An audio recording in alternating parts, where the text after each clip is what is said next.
Hey everybody, this is Ed Flynn in Cobb County, Atlanta, Georgia.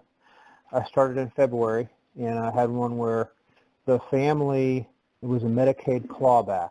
So the decedent owed about $300-something, and here in Georgia the family's allowed to keep $25,000. So they really didn't necessarily care what they got for the property. They were going to get their 25 regardless. So basically they got an appraisal, and that was required by the Medicaid, and then they also required that the property be listed, which I'm a realtor, so I listed it. My investor bought it for, I think, $78,000, which was the appraised value, and turned around and wholesaled it, and he gave me a third of his spread, so I earned about 19 grand off that one deal. So that was a nice little first win for me in the 5 months in. Beautiful.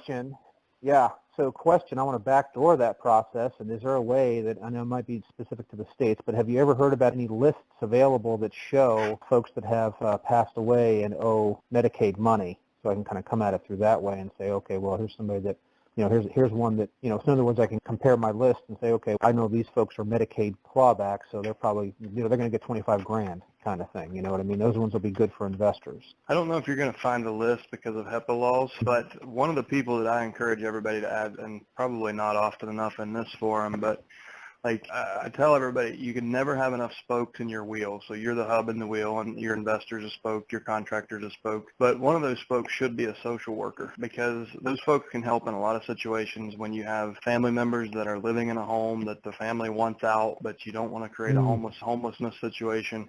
They can be helpful there. They can help you free up assets so they can be sold. But also, a lot of the Medicaid claims come through those social workers. They're the ones connecting the families to these government resources. So when the family has a problem, they go to their caseworker, and I have family that does this. My sister has done this in the Medicaid space, social worker space, as well as the health insurance space.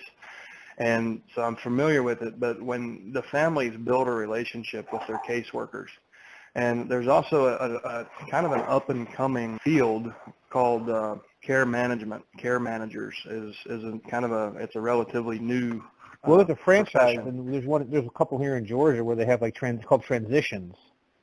Yeah. So they're private companies that are running off of government. They're basically government funded. But the more of those people you know in your community, the more of those opportunities you're going to find. And I get Medicaid listings from the nursing home staff because my sister worked at the nursing home, and she thinks I'm the smartest guy in real estate ever because she's my sister. So I get come list me calls from Medicaid homes.